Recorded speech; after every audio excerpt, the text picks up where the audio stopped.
Programang ito ay rated SPG, striktong patnubay at gabay ng magulang ang kailangan. Tinanungan ni Pakundo sina Ramon at Don Julio kung papaano nila sisimulan ang kanilang partnership.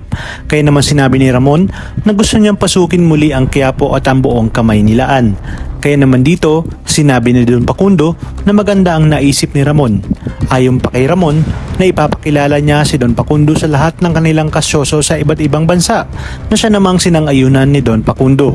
Sa kabilang banda, ipinatawag nga ni Espinas si Tanggol at sinabi ni Espinas kay Tanggol na pinabilib na siya ni Tanggol at kung hindi umano dahil kay Tanggol ay siguradong ubos na silang lahat. Inabot nga ni Espinas kay Tanggol ang subpina at sinabi niya na pinaiimbestigan siya ng Tatay Rigor nito at sinisilip lahat ng kalakaran niya sa loob ng koreksyonal at nakuha umano ni Rigor ang lahat ng impormasyon pati na din ang mga araw na pinapalabas niya si Labong. Ayon pa kay Espinas na kapag napatunayan ni Rigor ang lahat ng mga ginagawa niya sa loob ay siguradong mawawala siya sa serbisyo. Kaya naman dito sinabi ni Espinas kay Tanggol na nung bago siyang pasok sa loob ay may gustong magpapatay sa kanya at hinarang niya lang ito. Sinabi ni Espinas na iniligtas niya ang buhay ni Tanggol kaya naman ngayon ay siya naman ang hihingi ng tulong at gusto niyang hingin ang katapatan nito dahil sigurado siya nakakausapin siya ng tatay nito at paaminin sa kung ano ang mga pinagagawa ni Espinas sa kanya sa labas. Kaya naman sinabi ni Espinas na wag itong magsasalita sa kanyang Tatay Rigor. Sa kabilang banda, tila sineswerte pa rin si Rigor dahil umalis na sina Olga at Tess sa bahay ni Lena. Gusto sana ni Lenang makita mismo ni Marites ang pagpunta ni Rigor sa bahay niya. Ngunit nag-text si Rigor na tambak ang kanyang trabaho kaya hindi ito makakapunta.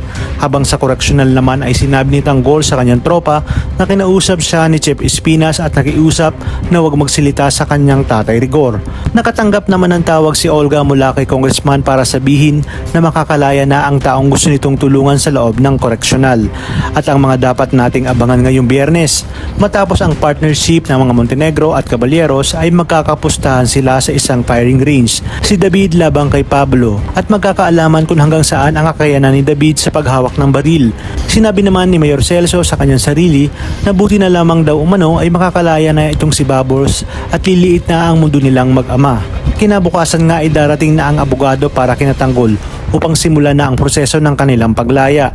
Sinabi naman ni Bagwis kay Mayor Celso na mukhang nakukuha na ni Marcelo ang loob ni Tanggol. Kung kaya't iginit ni Mayor na pinapaikot lang sila ni Marcelo at di kalaunan umano, magiging sunod-sunuran lang sila sa lahat ng gusto ni Marcelo. Muli ngang re-resback ang mga natirang kaibigan ni Tanggol at dito magkakaalaman, magpapakitang gilas si Marcelo sa mga batang Quiapo.